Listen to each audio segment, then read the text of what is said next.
This was late one evening. It was winter, cold weather. Left Silverton, Colorado, Lots of wind noise. going to Durango. Didn't have a car on the back of it that time, just Esther and I.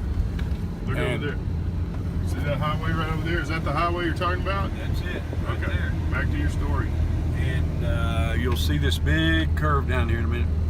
Anyway, we rounded. It was about at the top over the Silverton, and we rounded this real sharp turn. It was just dusk, just as we turned the corner. It was about, I don't know, 15, 20 mile an hour curve. Nothing but a big pile of boulders in the highway. And so I was scared to get to the left lane to pass them, which I could have done, but I didn't know if there's anybody in that lane or coming. And that lane on the left was the bluff or the cliff side. So I just tried to straddle the boulders, and I missed most of them with the tires, but one of them caught the fuel tank and then caught the plumbing in the back. Now this curve right here, after I thought I didn't hear it or feel it, so I thought maybe I missed all of it. But coming down this grade right here that he's showing you, I was beginning to smell gasoline. So when I got down this grade, I stopped on this curve that we're right on here on, and sure enough, gasoline just pouring out of that fuel tank. So went on back, kept on going, got up to that Molas Pass we just crossed a while ago, pulled over there because I was afraid I'd run out of fuel trying to get into Durango. And as a matter of fact, a car had been following me, and he pulled over with me. He said, did you hurt your fuel tank on those rocks? And I said, yeah, I punched a hole in it. He said, well, we've been smelling gasoline all the way behind you. I said, well, when you get down the road somewhere, call 911, get a Colorado trooper to run by here, and then he can get me some help.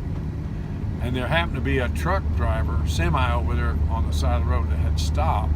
So I walked over and asked him to do the same thing when he got down off the grade where he had some telephone coverage, to call a trooper where I could get some wrecker services up there. So in a little while, a trooper showed up.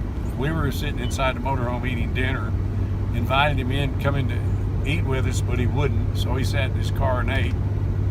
And he radioed for a record. In a little while, here came one. Snatched us up, pulled the motorhome down to the 9th Street Service Center in Durango, Colorado.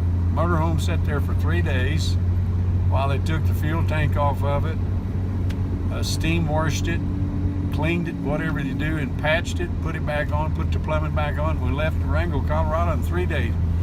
State Farm paid for it, and I never will forget the adjuster. He said, were the rocks rolling or were the rocks stopped? And I said, what's the difference? And he said, well, if they're stopped and they're stationary in the road, it's collision. But if they're rolling, it's comprehensive. And I said, and there's no deductible with comprehensive. And I said, they were rolling really fast. So that's the way that ended. That's the story of the rocks leaving Silverton, Colorado in one winter, headed to Durango, Colorado.